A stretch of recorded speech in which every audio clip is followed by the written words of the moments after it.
Bienvenue sur ma chaîne Le Monde de la Science-Fiction. N'oubliez pas de liker et de vous abonner à la chaîne. Les tours étincelantes de la métropole capitale du monde extraterrestre de Veloria s'élevaient vers le ciel couleur ambre, comme des lames de cristal acérées. Julien Moreau, le nouveau représentant diplomatique de la Terre auprès des Coratiens, observait par le hublot de sa navette alors qu'elle descendait à travers les nuages violets pâles. Son cœur battait fort, mélange d'enthousiasme et d'inquiétude. Après des années de négociations délicates, il s'agissait de la première mission diplomatique officielle de l'humanité auprès de cette civilisation extraterrestre notoirement isolationniste.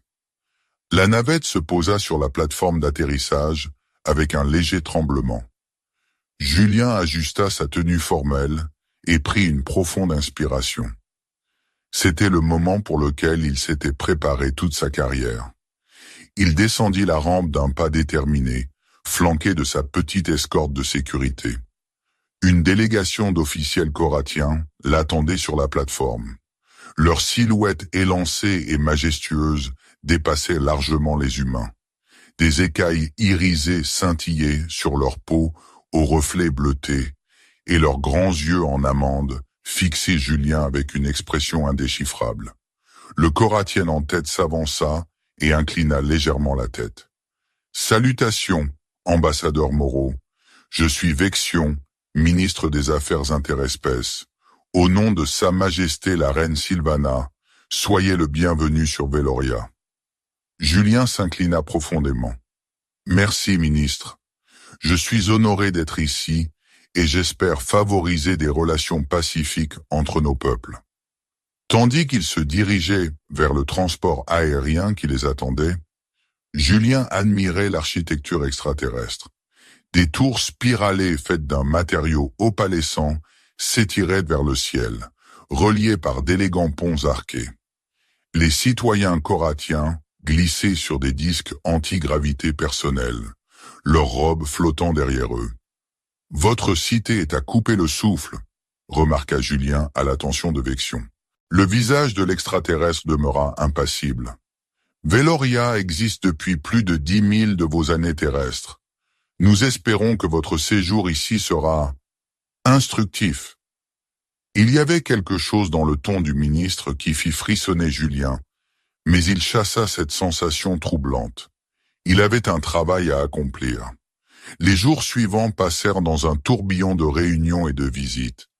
Julien se trouvait constamment émerveillé par la technologie et la culture coratienne.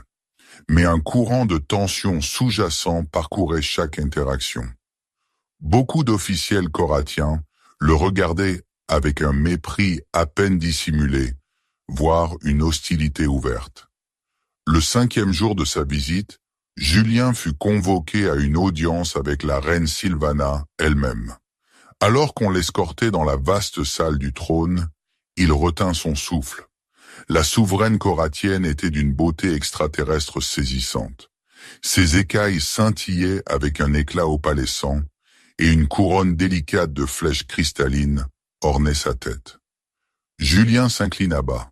« Votre Majesté, merci de m'accorder cette audience.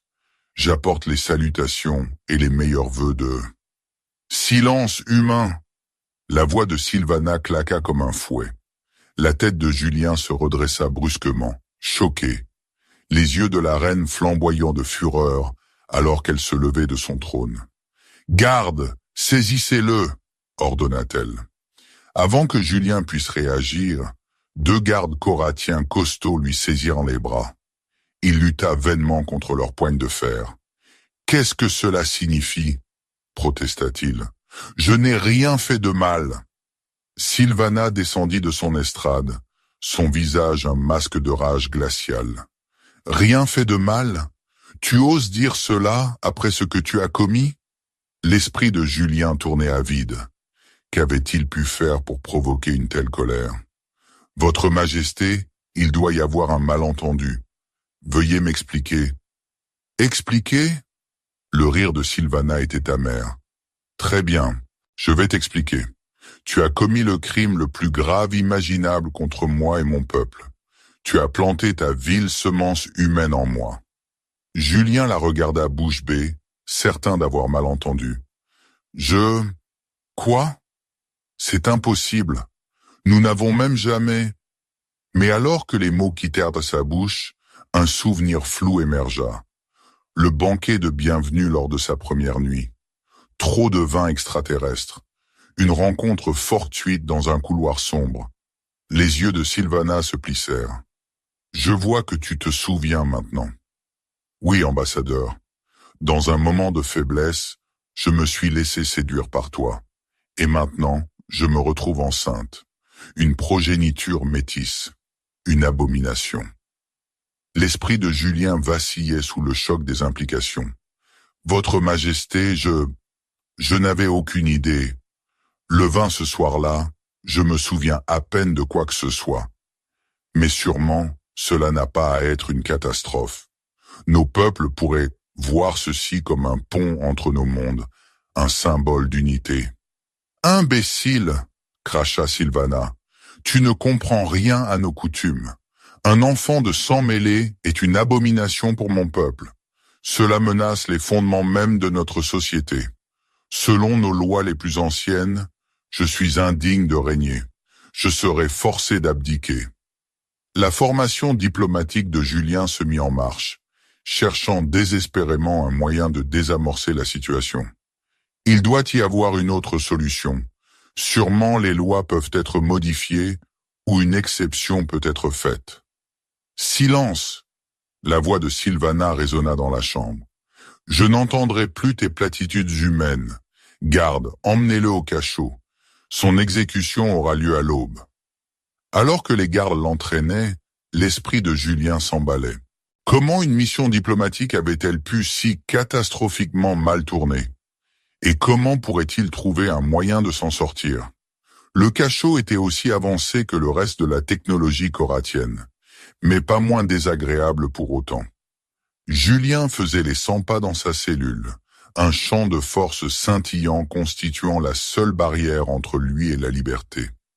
Son esprit tourbillonnait sous le poids des implications. Non seulement sa propre vie était en danger, mais cela pouvait déclencher un incident interstellaire entre la Terre et Veloria. Des heures passèrent, et les espoirs de Julien d'une résolution rapide s'estompèrent. Alors que le désespoir commençait à s'installer, une silhouette apparut devant sa cellule. C'était une jeune femme coratienne, ses écailles d'une teinte lavande pâle.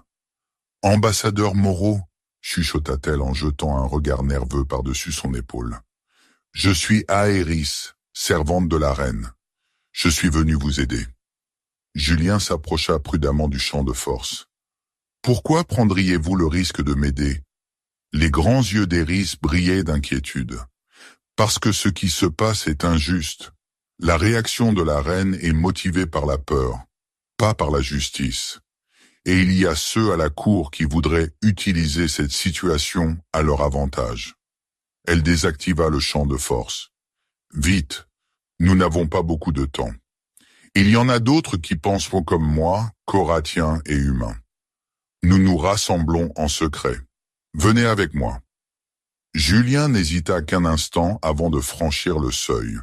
Tandis qu'il se précipitait dans des corridors ombragés, Aéris expliquait à voix basse. La grossesse de la reine a provoqué une tempête politique. Certains nobles conservateurs y voient une opportunité de la forcer à quitter le trône. Ils n'ont jamais approuvé ces politiques plus progressistes. Ils arrivèrent devant une porte cachée dissimulée derrière une tapisserie ornée. Aéris posa sa main sur un capteur et la porte s'ouvrit silencieusement. À l'intérieur, un groupe d'environ une douzaine d'êtres, coratiens et humains, étaient rassemblés autour d'un affichage holographique. Ils levèrent les yeux lorsque Julien et Aéris entrèrent. Un visage familier s'avança. Dr Sophie Laurent, la biologiste en chef de la délégation terrestre. « Julien, Dieu merci, tu vas bien. Nous avons essayé de trouver un moyen de te joindre. » Julien l'embrassa brièvement, soulagé de voir un visage ami. « Sophie, que se passe-t-il? Comment cela a-t-il pu arriver ?» Un coratien plus âgé avec des écailles bleu foncé prit la parole. « Je suis Théron, médecin-chef de la famille royale. La situation est sans précédent dans toute notre histoire enregistrée. Il n'y a jamais eu de reproduction réussie entre Coratiens et une autre espèce. Sophie ajouta, « C'est pourquoi certains affirment que c'est impossible. Ils t'accusent d'une sorte de supercherie ou de tromperie. » Julien secoua la tête, incrédule. « C'est insensé. Il doit y avoir un moyen de résoudre cela pacifiquement. » L'expression de Théron était grave. « J'ai peur que ce ne soit pas si simple. La grossesse de la reine est devenue un point de ralliement pour de multiples factions. Certains veulent l'utiliser pour la déposer, d'autres pour couper tout contact avec la terre. Et il y a des murmures de motivation encore plus sombres. »« Que voulez-vous dire ?» demanda Julien. Le visage de Sophie était sombre. « Nous avons intercepté des communications suggérant que des éléments au sein de l'armée coratienne et du gouvernement terrestre voient ceci comme une opportunité de provoquer un conflit ouvert. Ils croient que la guerre est inévitable et veulent frapper en premier. » Julien sentit le poids de la galaxie s'installer sur ses épaules. « Alors, que pouvons-nous faire ?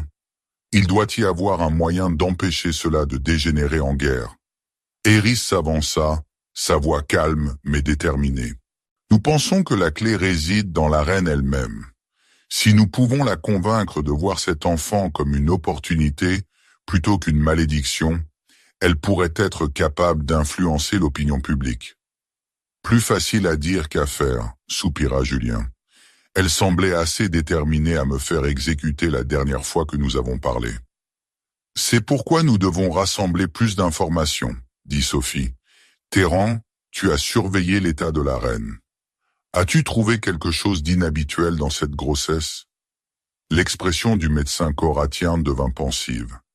Il y a des anomalies dans le développement fœtal. Rien de dangereux. Mais l'enfant semble développer des traits des deux espèces d'une manière que nous n'avons jamais vue auparavant. C'est assez fascinant d'un point de vue scientifique. L'esprit de Julien s'emballa. Cela pourrait-il jouer en notre faveur?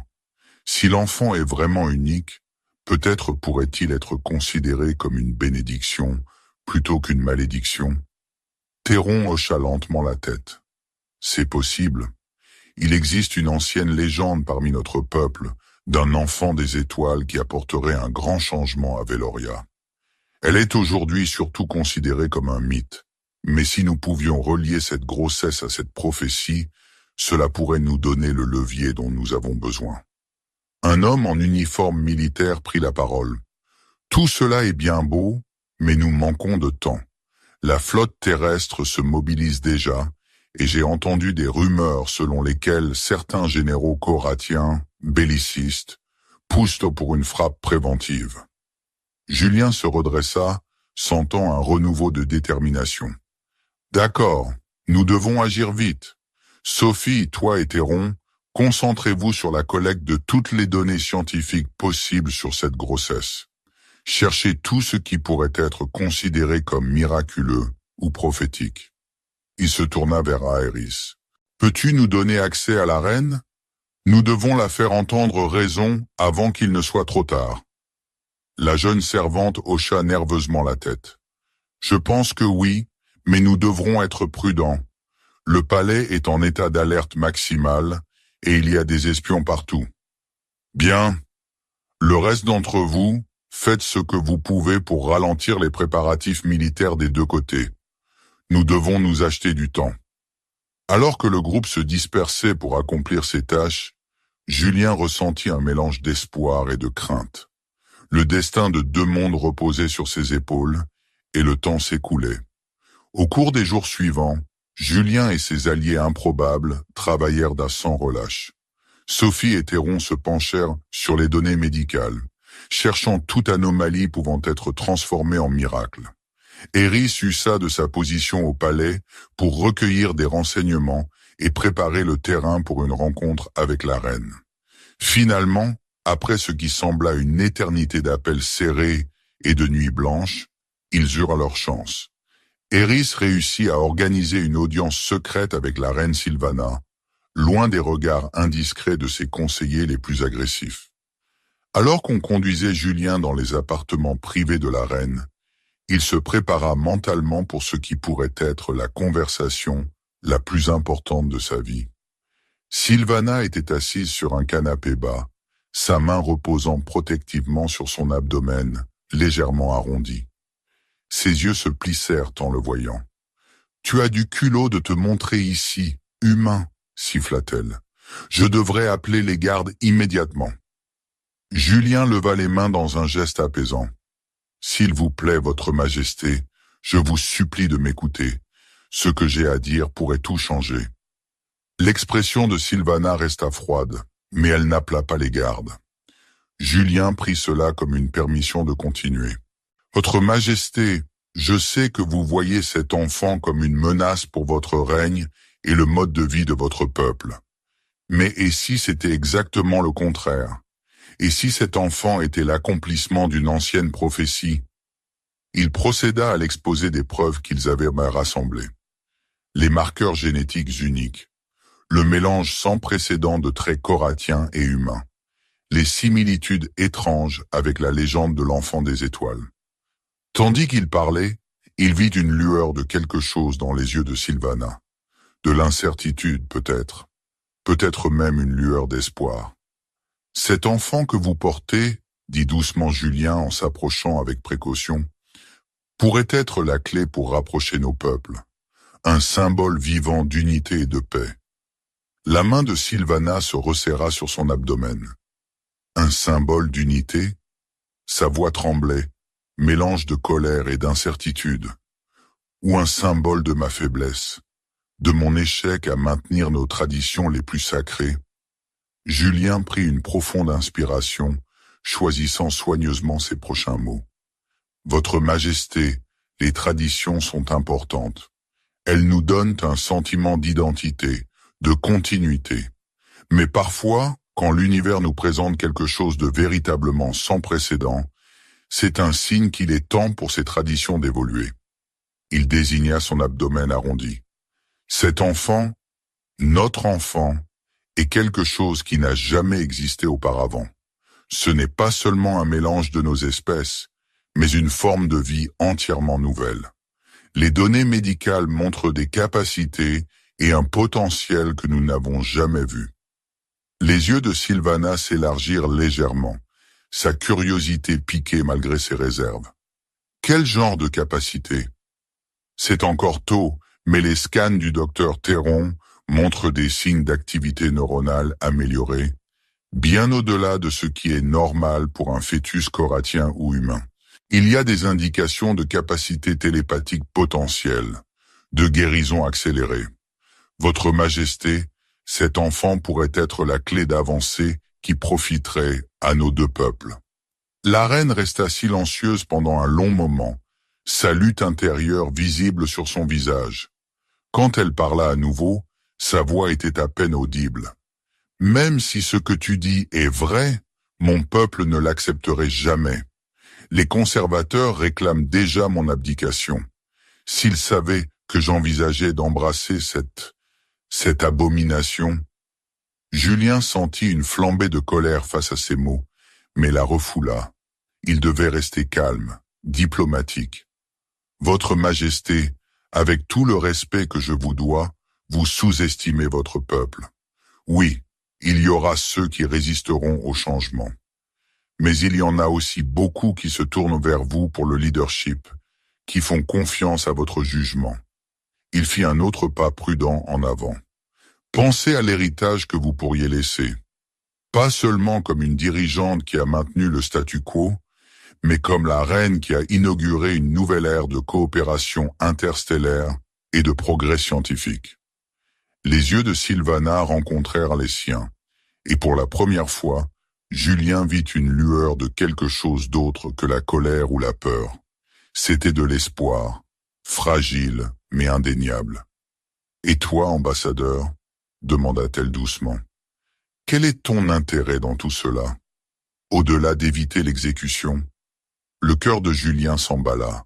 C'était le moment de vérité.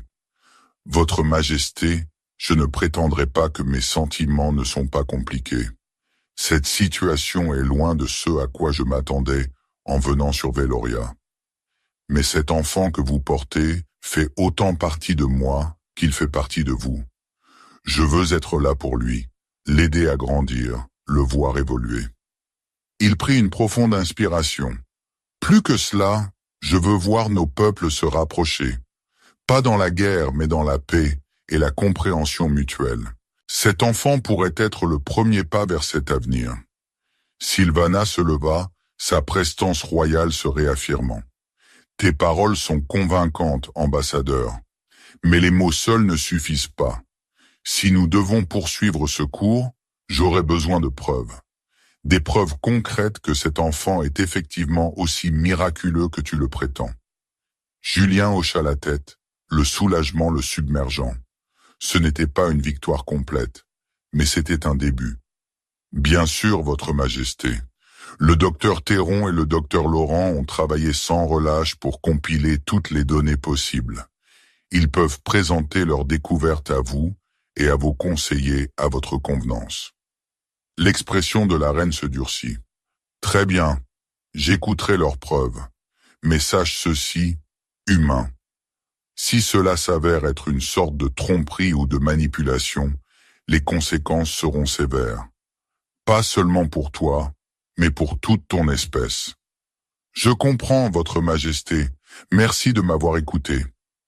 Alors que Julien quittait les appartements de la reine, son esprit s'emballait déjà avec les prochaines étapes. Ils avaient un pied dans la porte, mais il y avait encore tant de choses qui pouvaient mal tourner. Il devait se coordonner avec Sophie et Théron, s'assurer que leur présentation était irréprochable. Et d'une manière ou d'une autre, il devait commencer à influencer l'opinion publique parmi les Coratiens et les humains. Les semaines suivantes furent un tourbillon d'activités. Julien et ses alliés travaillèrent sans relâche, présentant des preuves à la reine et à ses conseillers, répandant discrètement la nouvelle de l'enfant miraculeux parmi la population coratienne et travaillant les canaux diplomatiques pour maintenir la réponse militaire terrestre sous contrôle. C'était un exercice d'équilibre délicat. Pour chaque pas en avant, il semblait y avoir 2 pas en arrière. Les factions conservatrices parmi les Coratiens ripostaient avec force, accusant Sylvana de trahir son peuple. Les éléments bellicistes sur Terre voyaient la grossesse comme une arme biologique potentielle, exigeant une action immédiate. Plus d'une fois, Julien se retrouva au bord du désespoir, se demandant s'il menait une bataille perdue. Mais lentement, progressivement, des progrès furent réalisés. Alors que la nouvelle des capacités uniques de l'enfant se répandait, la curiosité commença à surmonter la peur chez beaucoup de Coratiens. Des scientifiques des 2 mondes réclamèrent la chance d'étudier ce phénomène sans précédent. Et alors que la grossesse de Sylvana progressait, même certains de ses critiques les plus sévères durent admettre qu'elle semblait prospérer. Sa grâce naturelle et sa beauté étaient rehaussées par l'éclat de la maternité imminente. Alors que la date d'accouchement approchait, les tensions atteignirent un point culminant. Julien dormait à peine, médiait constamment entre les factions, éteignait les incendies diplomatiques et essayait d'empêcher la fragile paix de se briser. À travers tout cela, il se retrouva à se rapprocher de Sylvana. Leur animosité initiale avait cédé la place à une compréhension hésitante, puis à quelque chose de plus profond. Ils passaient de longues heures à discuter de leurs espoirs et de leurs craintes pour l'avenir, pour leurs enfants et pour leur peuple. Puis, par une nuit orageuse qui semblait refléter le climat politique tumultueux, Sylvana entra en travail. Julien faisait les 100 pas nerveusement devant la chambre de naissance royale, son cœur battant la chamade. Il pouvait entendre les cris de douleur de Sylvana de l'intérieur, ponctués par les tons apaisants des sages-femmes coraciennes. Chaque instinct lui criait d'être à ses côtés, mais la tradition coratienne l'interdisait. Eris apparut à ses côtés, son calme habituel ébranlé. « Ambassadeur, nous avons un problème. Il y a des troubles dans la ville. Certaines factions conservatrices se rassemblent, appelant à la destitution de la reine avant la naissance de l'enfant. Et nous avons reçu des nouvelles qu'une flotte de vaisseaux terrestres est entrée dans le système malgré nos assurances diplomatiques. Julien sentit un nœud froid de peur dans son estomac. « Nous n'avons plus de temps », murmura-t-il. Ses paroles furent coupées par un nouveau son venant de la chambre de naissance. Le cri aigu et perçant d'un nouveau-né. Le souffle de Julien se coinça dans sa gorge. Quelques instants plus tard, la porte s'ouvrit brusquement. Théron émergea, ses écailles pâles d'épuisement, mais ses yeux brillants. « Ambassadeur, dit-il doucement, aimeriez-vous rencontrer votre fille ?» Les jambes de Julien se sentirent faibles alors qu'il entrait dans la chambre. Sylvana était allongée sur un lit de matière organique scintillante, paraissant épuisée, mais radieuse. Dans ses bras se trouvait un minuscule paquet. Alors qu'il s'approchait, Sylvana leva les yeux vers lui, ses yeux emplis d'un mélange d'émotions. Émerveillement, peur et quelque chose qui aurait pu être de l'amour. « Julien, chuchota-t-elle, regarde-la, elle est parfaite. » Julien se pencha vers l'enfant et sentit son cœur s'arrêter. Elle était effectivement parfaite. Un mélange harmonieux de traits coratiens et humains. Sa peau avait une légère teinte bleue avec le plus léger scintillement d'écailles. Une touffe de cheveux sombres couronnait sa tête, et quand elle ouvrit les yeux, ils étaient d'un violet saisissant.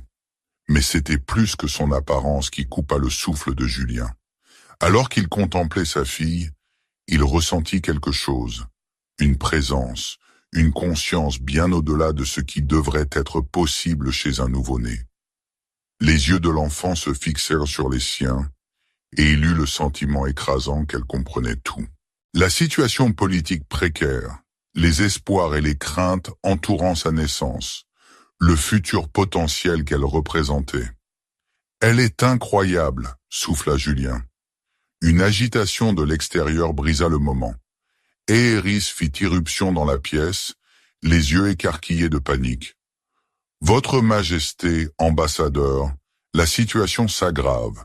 Il y a des émeutes dans les rues et la flotte terrestre exige de parler avec vous deux immédiatement. Ils menacent d'une action militaire si leurs exigences ne sont pas satisfaites. » Sylvana et Julien échangèrent un regard de compréhension. Sans un mot, la reine se leva de son lit, berçant le nouveau-né dans ses bras. « Votre Majesté, vous avez besoin de repos, » protesta Théron. La voix de Sylvana était d'acier. « Ce dont j'ai besoin, docteur, c'est de sauver mon royaume et d'empêcher une guerre interstellaire. Julien, es-tu avec moi ?» Il hocha la tête, sa résolution égalant la sienne. « Toujours !» Ensemble, ils sortirent de la chambre de naissance, leur fille tenue entre eux. Alors qu'ils émergeaient sur le balcon du palais surplombant la capitale, un silence tomba sur la foule agitée en contrebas. Le ciel nocturne était illuminé par la lueur sinistre des vaisseaux terrestres en orbite basse, leurs armes prêtes. La voix de Sylvana retentit, amplifiée par la technologie coratienne, pour atteindre chaque coin de la ville et au-delà, transmise aux vaisseaux terrestres au-dessus. Peuple de Veloria, honorable représentant de la Terre, écoutez-moi. Sa voix tremblait légèrement, mais gagnait en force à chaque mot. Je me tiens devant vous non seulement en tant que votre reine, mais en tant que mère. Mère d'un enfant qui incarne l'avenir de nos deux mondes. Elle leva le nourrisson bien haut, et des exclamations de surprise parcoururent la foule. Même de loin, la nature unique de l'enfant était évidente. Cet enfant, ma fille, notre fille, n'est pas une abomination ou une menace. Elle est un miracle. Un pont entre nos espèces que nous n'aurions jamais cru possible. En elle, je vois le potentiel d'un avenir de coopération, de compréhension et de progrès partagés. Julien s'avança, sa voix rejoignant celle de Sylvana. « Peuple de la terre, je vous implore de vous retirer. Ce que nous avons ici n'est pas une arme ou un danger, mais une opportunité.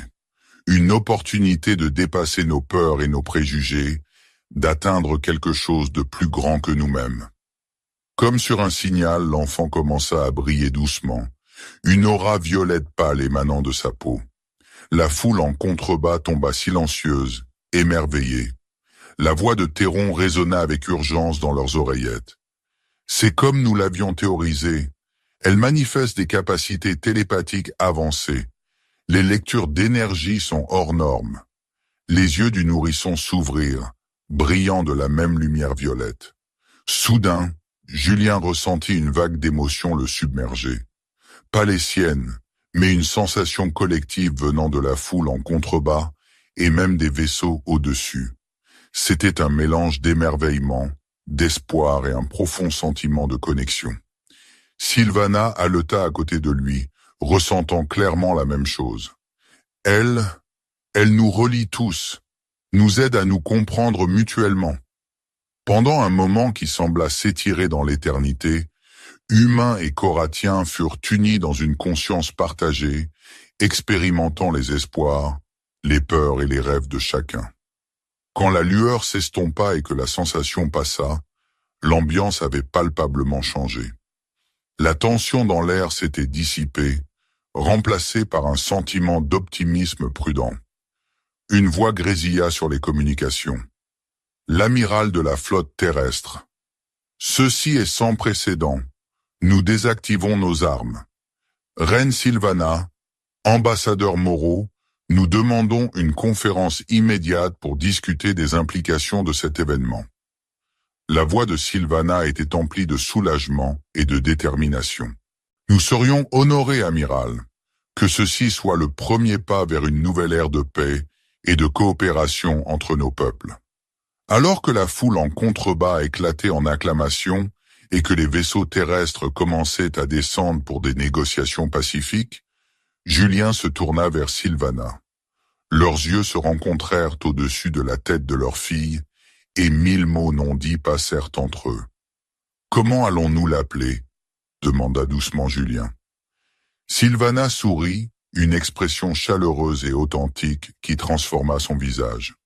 Dans l'ancienne langue coratienne, il existe un mot. Aurélie. Cela signifie porteuse d'aube. Julien hocha la tête, ressentant la justesse de ce nom. Aurélie, notre petite porteuse d'aube. Alors qu'ils se tenaient là, une famille unie sur fond d'un nouveau demain, Julien ressentit un profond sentiment d'espoir. Le chemin à venir ne serait pas facile. Il y aurait des défis, des revers, et ceux qui résisteraient au changement des deux côtés. Mais en regardant sa fille, Aurélis, il savait que tout était possible. Le soleil commença à se lever sur Veloria, sa lumière attrapant les flèches cristallines de la cité. C'était un nouveau jour, l'aube d'une nouvelle ère. Et alors que Julien Moreau se tenait avec sa reine extraterrestre et leur enfant miraculeux, ils savaient qu'ensemble, ils feraient face à tout ce que l'avenir leur réservait. Dans les années qui suivirent, Aurélis prouva effectivement être l'aube d'une nouvelle ère. Ses capacités uniques aidèrent à favoriser la compréhension entre humains et coratiens, ouvrant la voie à une coopération sans précédent. La maladie génétique qui avait longtemps affligé les coratiens commença à être déchiffrée grâce à la vigueur hybride présente dans l'ADN d'Aurélie. L'union de Sylvana et Julien, autrefois scandaleuse, devint un symbole d'harmonie interespèce. Ils régnèrent ensemble, comblant le fossé entre leurs peuples avec sagesse et compassion. Aurélis grandit dans son rôle de pont entre les mondes.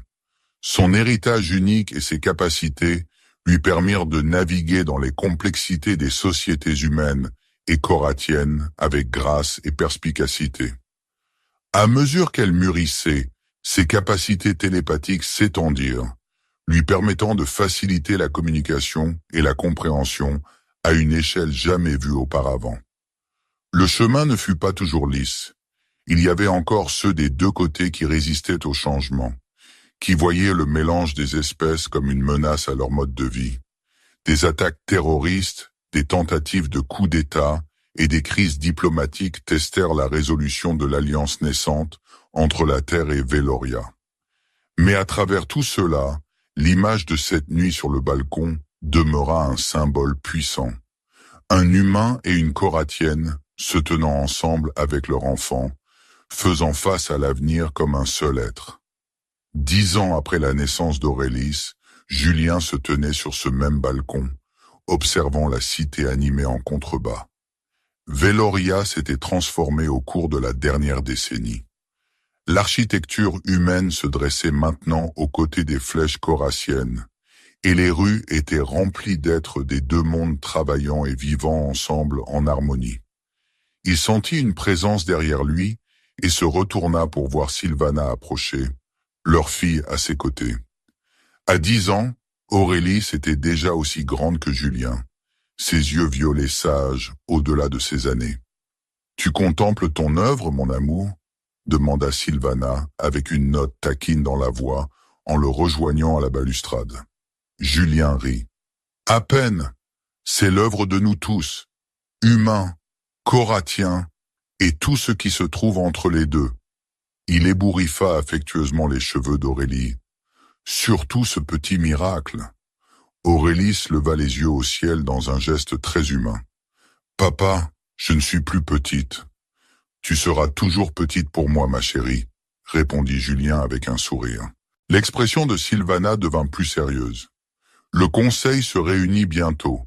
Ils attendront notre décision. » Julien hocha la tête, son propre humeur s'assombrissant.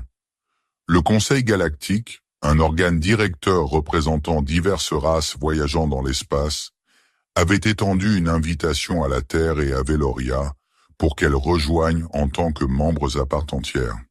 C'était une opportunité sans précédent, mais qui venait avec des responsabilités significatives et des risques potentiels.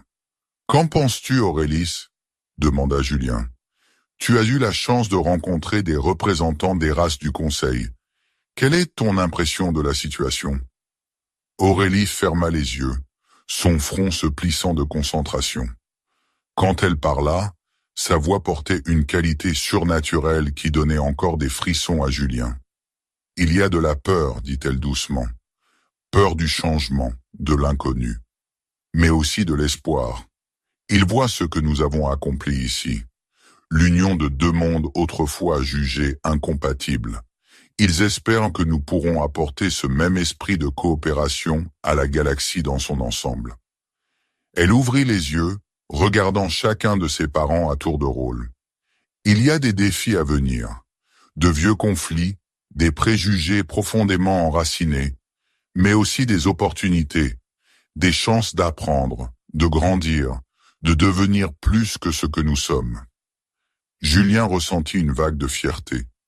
Parfois, il était facile d'oublier à quel point sa fille était extraordinaire. Sylvana hocha pensivement la tête. « Et qu'en est-il de nos peuples? Sont-ils prêts pour cette étape ?» Aurélie sourit.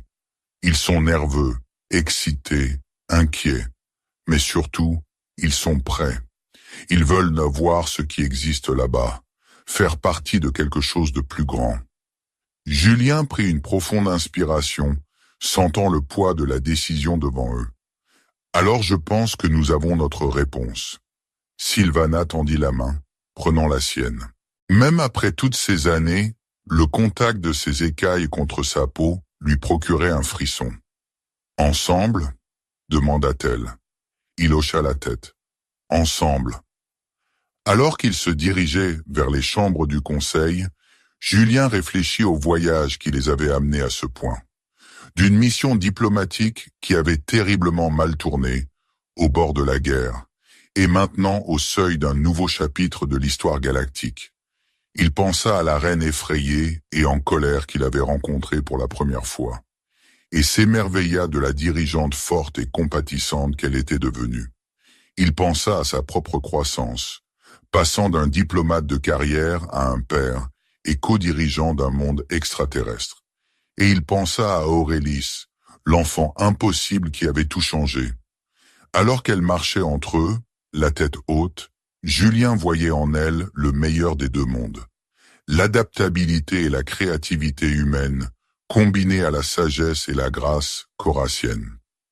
Quels que soient les défis que l'avenir réservait, quelles que soient les nouvelles frontières qu'ils affronteraient en tant que membre du Conseil galactique, Julien savait qu'ils y feraient face en tant que famille et en tant que peuple uni. Les chambres du Conseil étaient une merveille d'architecture interstellaire, un vaste amphithéâtre taillé dans des matériaux brillants qui semblaient défier les lois de la physique. Des représentants d'une douzaine de races voyageant dans l'espace remplissaient les sièges étagés, leurs formes variées témoignant de la diversité de la vie dans la galaxie. Alors que Julien, Sylvana et Aurélis prenaient leur place au centre de la chambre, un silence tomba sur les délégués assemblés. Le chef du conseil, un être d'énergie scintillante, contenu dans un exosquelette translucide, flotta en avant. Reine Sylvana de Veloria, ambassadeur Julien Moreau de la Terre et Aurélie la Passerelle, la voix du chef du conseil résonna dans leurs esprits plutôt que dans leurs oreilles. Nous vous souhaitons la bienvenue. Êtes-vous parvenus à une décision concernant l'inclusion de vos peuples dans le Conseil galactique? Julien et Sylvana échangèrent un regard, puis hochèrent la tête vers Aurélie. Ils avaient convenu que leur fille, en tant qu'incarnation vivante de l'unité entre leurs espèces, devrait être celle qui s'adresserait au Conseil. Aurélie s'avança, sa jeune voix claire et forte. Honorables membres du Conseil, au nom des peuples unis de la Terre et de Veloria, nous acceptons humblement votre invitation. Un murmure parcourut la chambre, mélange d'approbation et d'appréhension. Nous venons devant vous non pas comme deux espèces séparées, mais comme un seul peuple, continua Aurélie. Notre voyage nous a appris que nos différences peuvent être notre plus grande force lorsque nous choisissons de les embrasser plutôt que de les craindre. Elle fit une pause, ses yeux violets balayant la salle. Nous savons que le chemin à venir ne sera pas facile. Il y a des conflits à résoudre, des préjugés à surmonter et d'innombrables défis que nous ne pouvons pas encore prévoir. Mais nous savons aussi qu'ensemble, nous sommes capables de miracles. Alors qu'elle parlait, Julien ressentit une sensation familière, le toucher délicat des capacités télépathiques d'Aurélis. Mais cette fois, ce n'était pas seulement lui et Sylvana qui le ressentaient. Il pouvait voir d'après les réactions autour de la chambre qu'Aurélis se connectait avec chaque être présent, leur permettant de ressentir la sincérité de ses paroles, l'espoir et la détermination qui les sous-tendaient.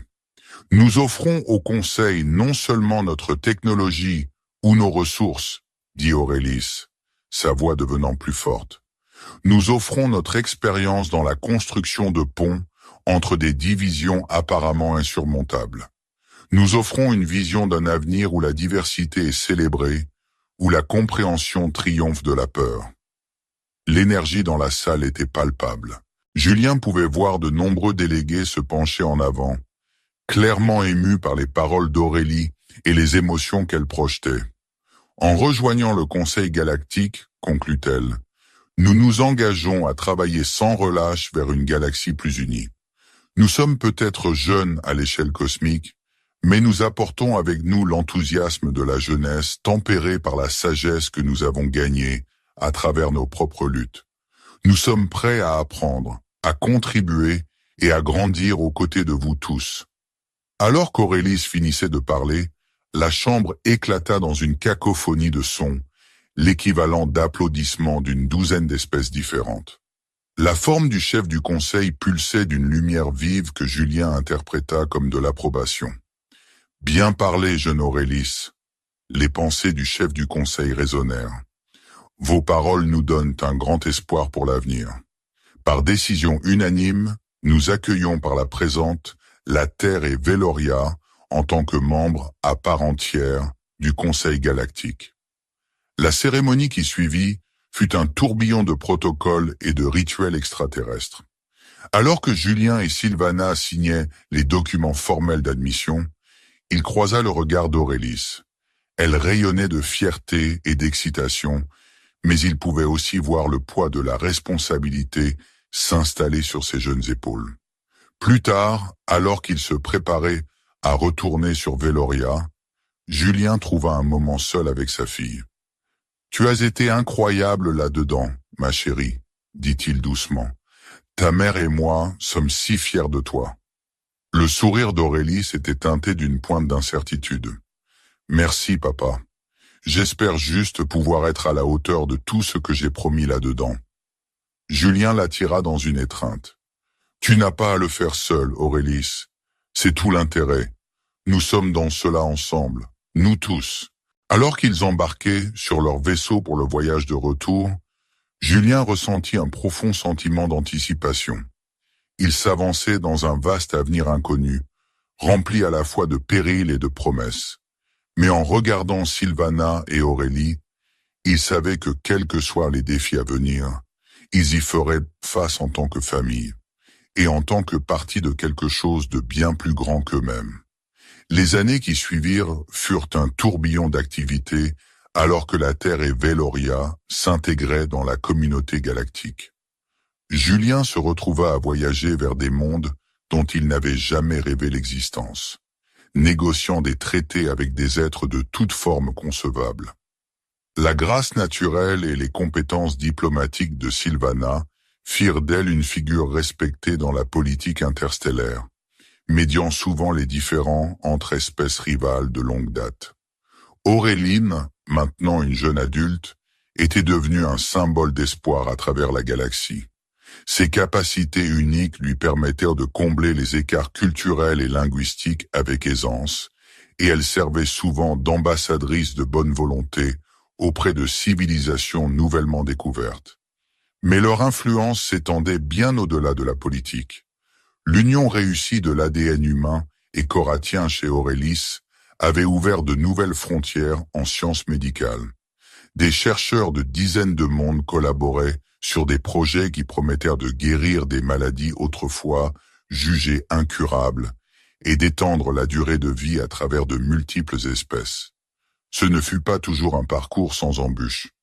Les vieux préjugés mouraient difficilement, et il y avait encore ceux qui voyaient le mélange des espèces comme une menace. Des groupes extrémistes lançaient occasionnellement des attaques ou tentaient de saboter la coopération interstellaire croissante. Mais chaque crise semblait rapprocher les mondes membres, unis dans leur détermination à construire un avenir meilleur. 20 ans après avoir rejoint le Conseil galactique, Julien se tenait sur le pont d'observation d'une station spatiale massive en orbite autour d'une étoile à neutrons. La vue était à couper le souffle. Des flux de matière stellaire jaillissaient entre l'étoile et son compagnon binaire, peignant le vide de rivières de lumière. Il sentit une présence à côté de lui et se retourna pour voir Sylvana. Même après toutes ces années, la vue d'elle faisait encore sauter un battement à son cœur. Les années avaient été bonnes avec elle, la sagesse de l'expérience ne faisant qu'améliorer sa beauté naturelle. « Quelle vue, n'est-ce pas ?» dit-il en prenant sa main dans la sienne. Sylvana hocha la tête, ses yeux reflétant la lumière des étoiles. « Cela ne cesse jamais de m'émerveiller. Les merveilles que contient cette galaxie. Pensez que si les choses avaient tourné différemment toutes ces années auparavant, nous n'aurions peut-être jamais vu tout cela. » Julien rit. « Tu veux dire si tu étais allé jusqu'au bout avec mon exécution ?» Sylvana lui donna une tape joueuse sur le bras. « Tu ne vas jamais me laisser oublier ça, n'est-ce pas ?»« Pas une chance, » sourit-il. Son expression s'adoucit alors qu'il la contemplait. « Je remercie chaque jour la chance cosmique qui nous a réunis. » Leur moment fut interrompu par une alerte de communication. Le visage d'Aurélie apparut sur un affichage holographique. « Maman, papa, vous devez venir à la salle de conférence. Nous venons de recevoir une transmission depuis les confins de la galaxie. C'est... Eh bien, vous devez voir cela par vous-même. » Échangeant un regard préoccupé, Julien et Sylvana se précipitèrent vers la salle de conférence principale de la station. Ils la trouvèrent déjà remplie de représentants de diverses races du Conseil, tous murmurant anxieusement entre eux. Aurélie se tenait à la tête de la salle, son visage grave. Alors que Julien et Sylvana entraient, elle fit un signe de tête à un technicien qui activa un grand écran. L'image qui apparut suscita un halètement collectif dans la salle. Elle montrait un objet massif, clairement artificiel, émergeant des profondeurs de l'espace intergalactique. C'était comme rien que quiconque ait jamais vu. Une structure de la taille d'une petite lune, composée de géométrie qui semblait défier les lois de la physique. Nous avons détecté cet objet approchant la bordure extérieure de la galaxie il y a environ 6 heures, expliqua Aurélie. Il ne répond à aucune de nos tentatives de communication et sa trajectoire l'amènera au cœur de l'espace du Conseil d'ici un mois. La salle éclata dans une cacophonie de voix inquiètes. Julien entendit des bribes de conversation, des craintes d'invasion, des espoirs de premier contact avec une civilisation hyper avancée, des débats sur la préparation militaire. La voix de Sylvana trancha le chaos. « Silence, s'il vous plaît. C'est précisément le genre de situation pour laquelle le Conseil a été formé. Nous devons aborder ceci calmement et rationnellement. » Alors que la salle se calmait, tous les yeux se tournèrent vers Julien, Sylvana et Aurélie. Au fil des ans, le trio était devenu une sorte de force directrice au sein du Conseil, leur perspective unique fournissant souvent de la clarté en temps de crise. Julien prit une profonde inspiration, son esprit s'emballant avec les implications de cette découverte. « D'accord, décomposons cela. Que savons-nous avec certitude ?» Aurélie s'avança, sa voix stable malgré la tension dans la salle. L'objet est artificiel, c'est certain. Sa taille et sa complexité suggèrent un niveau de technologie bien au-delà du nôtre. Il maintient une vitesse et une trajectoire constantes, ce qui implique un but plutôt qu'une dérive aléatoire. Un délégué sarlonien, un être de structure cristalline, intervint. Mais il n'a répondu à aucune forme de communication.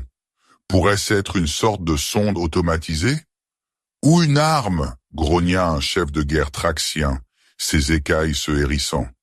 Nous devrions mobiliser nos flottes immédiatement. Sylvana leva une main, sa voix calme mais autoritaire. Ne sautons pas aux conclusions. Oui, nous devons être préparés à toute éventualité, mais une démonstration de force pourrait être considérée comme un acte d'agression si c'est effectivement une situation de premier contact. Julien hocha la tête en accord. Sylvana a raison. Notre première priorité devrait être d'établir la communication. Aurélie, penses-tu que tu pourrais utiliser tes capacités pour tendre la main télépathiquement ? Leur fille parut incertaine pour la première fois. Je ne suis pas sûr, papa. Ma portée n'a jamais été testée à cette distance. Et nous n'avons aucune idée si cette entité a même une conscience avec laquelle je pourrais me connecter. Ça vaut la peine d'essayer, encouragea Julien. En attendant, nous devons former un plan. Je propose que nous assemblions une flotte d'accueil. Un mélange de vaisseaux scientifiques et diplomatiques avec une escorte militaire maintenue à une distance respectueuse. Les semaines suivantes furent une frénésie d'activité alors que les races du Conseil se préparaient pour l'arrivée de l'objet mystérieux. Aurélie passait des heures chaque jour en méditation profonde, poussant ses capacités télépathiques à leurs limites dans une tentative de faire contact. Julien et Sylvana travaillaient sans relâche, coordonnant les efforts d'une douzaine de mondes et essayant de maintenir un sentiment de calme face à l'anxiété publique croissante. Alors que l'objet entrait dans la périphérie de l'espace du Conseil, une flotte massive s'assembla pour l'accueillir. Julien, Sylvana et Aurélie se tenaient sur le pont du vaisseau principal. Un navire à la pointe de la technologie qui représentait le summum de la technologie humaine et coratienne combinée. La tension sur le pont était palpable, alors que l'objet grandissait sur leur écran de visualisation. De près, sa complexité était encore plus apparente. Une structure fractale qui semblait se replier sur elle-même de manières impossibles. Soudain, Aurélie haleta, ses yeux s'écarquillant. « Je peux sentir quelque chose, » chuchota-t-elle. « C'est faible, mais c'est là. Une conscience, vaste et extraterrestre. » Julien et Sylvana échangèrent un regard mêlé d'espoir et d'appréhension. C'était le moment vers lequel ils avaient travaillé depuis des décennies, Un véritable premier contact avec une forme d'intelligence entièrement nouvelle. Peux-tu communiquer avec elle? Demanda doucement Sylvana. Le front d'Aurélie se plissa de concentration. J'essaie, mais c'est différent de tout ce que j'ai jamais rencontré. Les pensées sont si extraterres, si... Elle s'interrompit, ses yeux se mettant soudain à briller d'une intense lumière violette. Tout l'équipage du pont tomba silencieux, observant avec stupéfaction alors qu'Aurélie semblait entrer dans un état de transe. Pendant plusieurs minutes tendues, rien ne se passa. Puis sans avertissement, l'objet massif devant eux commença à changer. Ces géométries impossibles se déplacèrent et ondulèrent, se réarrangeant en une forme qui était d'une certaine manière plus compréhensible pour les yeux humains et coratiens.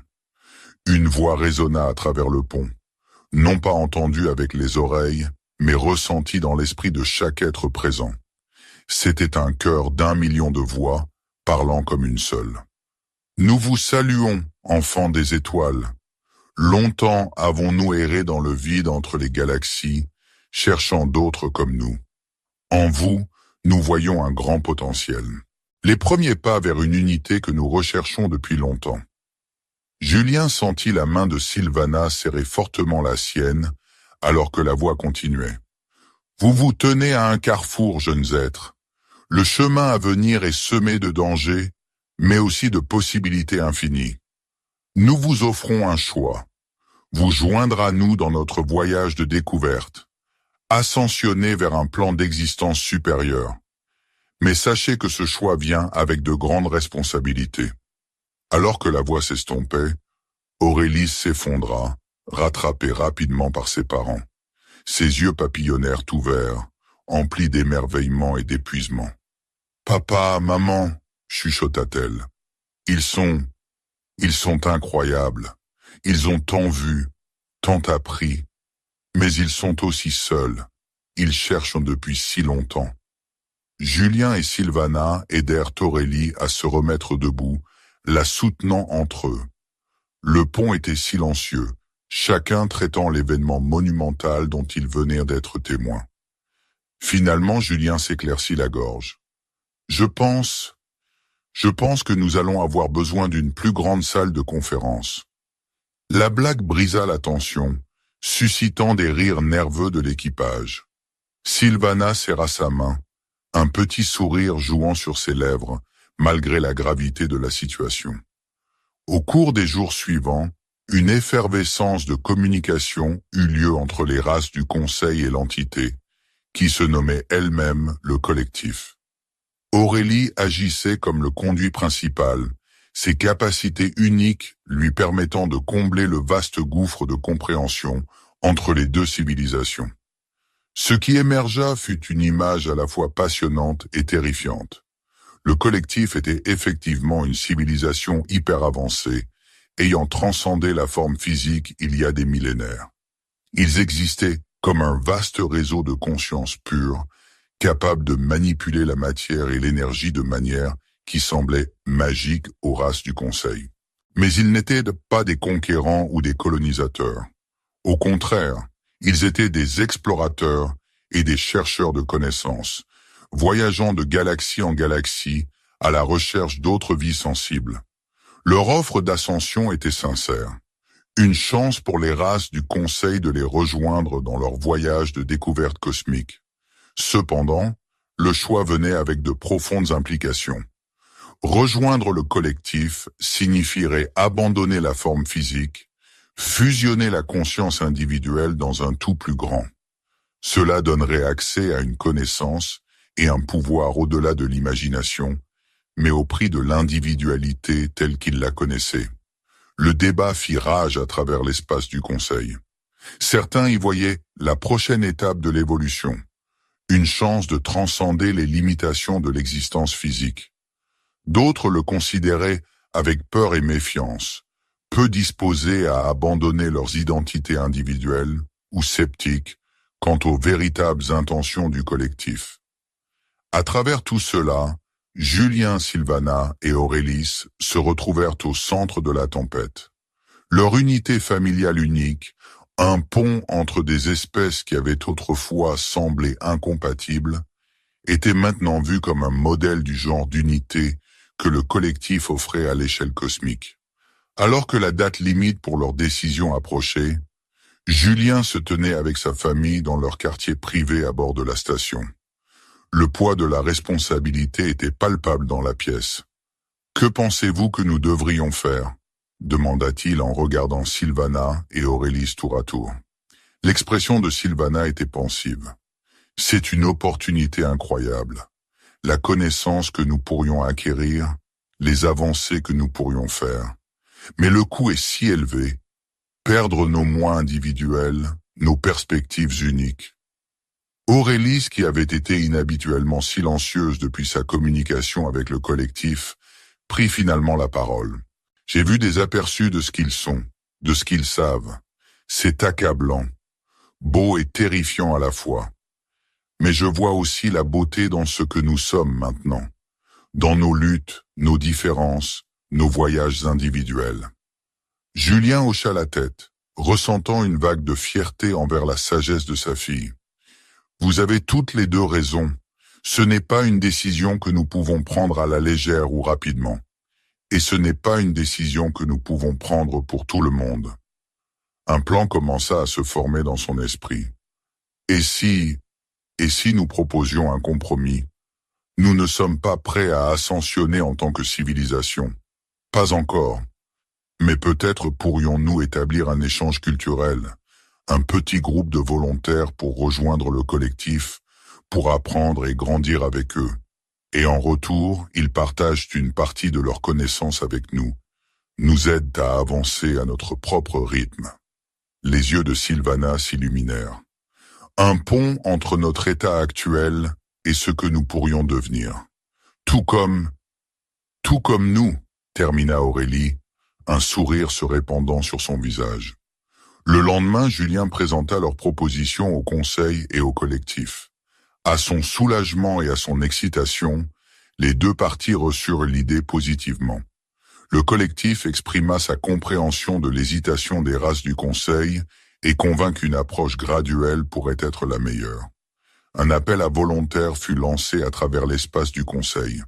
La réponse fut écrasante. Des scientifiques, des philosophes, des explorateurs, tous prêts à faire le saut dans l'inconnu pour le bien de la connaissance et du progrès. Alors que le jour du départ approchait pour le premier groupe de volontaires, Julien, Sylvana et Aurélie se tenaient ensemble, observant les préparatifs. Le collectif avait créé une version plus petite de leur vaisseau, une qui pourrait abriter les formes physiques des volontaires jusqu'à ce qu'ils soient prêts pour l'ascension complète. « Cela se produit vraiment », dit doucement Aurélie, un mélange d'émerveillement et de mélancolie dans la voix. « Tout va changer maintenant, n'est-ce pas ?» Julien passa un bras autour des épaules de sa fille. « Le changement est la seule constante dans l'univers, ma chérie. Mais c'est ce qui rend la vie excitante. » Sylvana prit la main d'Aurélie dans la sienne. « Et quels que soient les changements qui viennent, nous y ferons face ensemble, en tant que famille et en tant que partie de quelque chose de plus grand. » Alors qu'il regardait les volontaires monter à bord du vaisseau du collectif, Julien réfléchit au voyage qui les avait amenés à ce point. D'une mission diplomatique qui avait terriblement mal tourné, au bord de la guerre, du miracle de la naissance d'Aurélie à l'adhésion au Conseil galactique, et maintenant, au seuil d'une nouvelle ère pour toute vie sensible dans la galaxie. Le vaisseau commença à briller d'une lumière surnaturelle alors qu'il se préparait au départ. En ce moment, Julien ressentit un profond sentiment d'espoir et de possibilité. Quel que soit l'avenir qui les attendait, il savait que l'esprit d'unité et de compréhension que lui, Sylvana et Aurélie avaient favorisé continuerait à vivre, se répercutant à travers le cosmos. Alors que le vaisseau disparaissait dans les profondeurs de l'espace, emportant avec lui les premiers ambassadeurs vers une nouvelle frontière d'existence, Julien se tourna vers sa famille. « Eh bien, dit-il avec un sourire, je suppose que nous ferions mieux de nous mettre au travail. Nous avons beaucoup à préparer pour leur retour. » Sylvana hocha la tête. ses yeux brillants de détermination. En effet, la galaxie ne sera plus jamais la même après cela, mais je crois que nous sommes prêts pour tout ce qui vient ensuite. Aurélis redressa ses épaules, ressemblant à la dirigeante qu'elle était devenue. Nous avons comblé le fossé entre humains et coratiens. Maintenant, nous comblons le fossé entre l'existence physique et ce qui se trouve au-delà. Si nous pouvons faire cela, nous pouvons faire n'importe quoi. Alors qu'il se retournait pour quitter le pont d'observation, Julien ressentit une vague de fierté et d'amour pour sa famille extraordinaire. Ils avaient fait face à des obstacles apparemment insurmontables encore et encore, et à chaque fois, ils en étaient sortis plus forts, plus sages et plus unis. L'avenir s'étendait devant eux, vaste et inconnu. Mais tant qu'ils savaient les uns les autres, et l'esprit de coopération et de compréhension qu'ils avaient favorisé, Julien savait qu'il pouvait faire face à n'importe quel défi que l'univers pourrait leur lancer. Alors qu'ils marchaient ensemble vers le prochain chapitre de leur vie, Julien ne put s'empêcher de sourire. La mission diplomatique qui avait si terriblement mal tourné toutes ces années auparavant avait mené à ce moment. Un avenir rempli de possibilités infinies, non seulement pour eux, mais pour toute vie sensible dans la galaxie. C'était un avenir qui valait la peine de se battre, de croire en lui. Et ensemble, ils en feraient une réalité.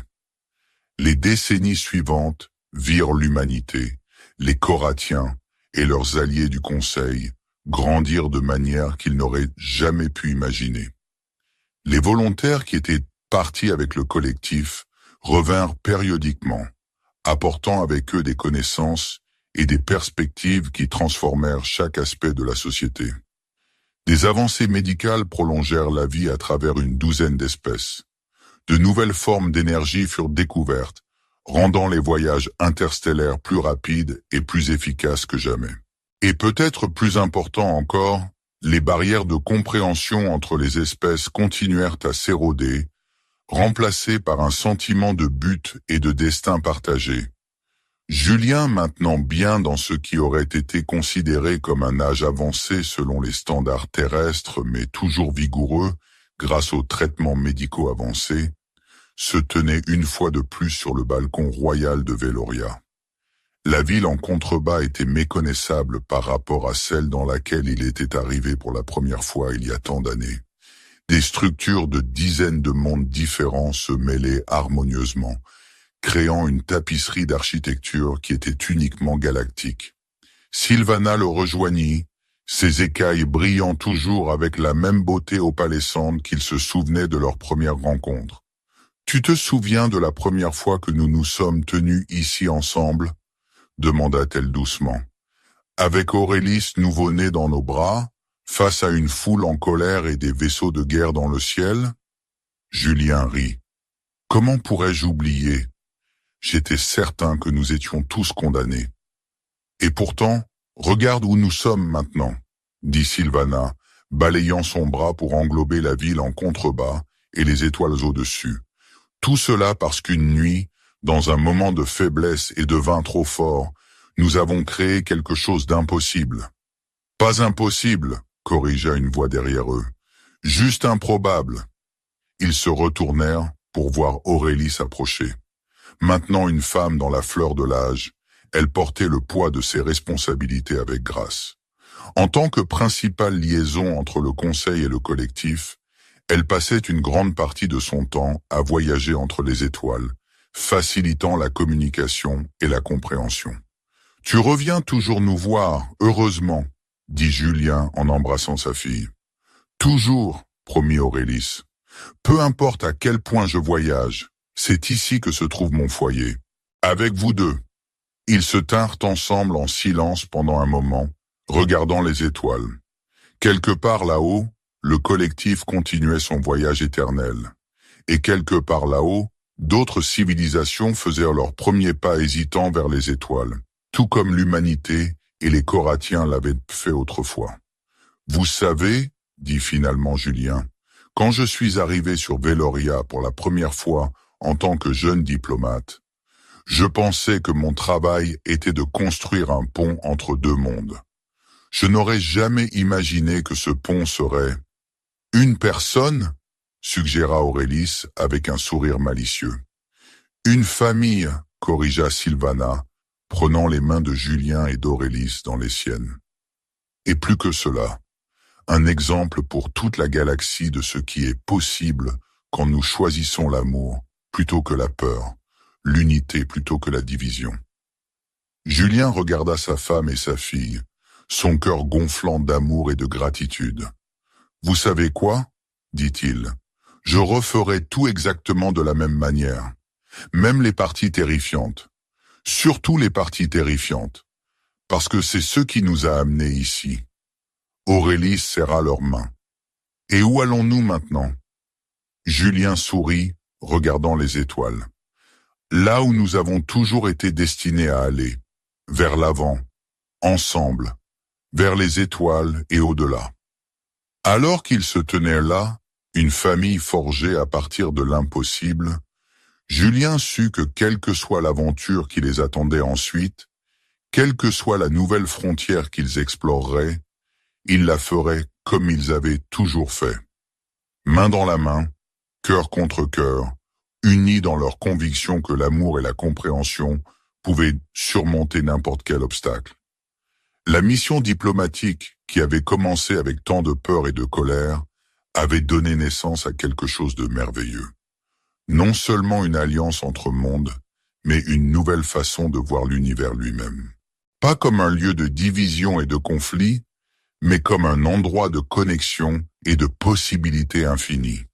Et alors que les trois se tenaient ensemble sous les étoiles, Julien sut que c'était le plus grand héritage qu'il pouvait te laisser.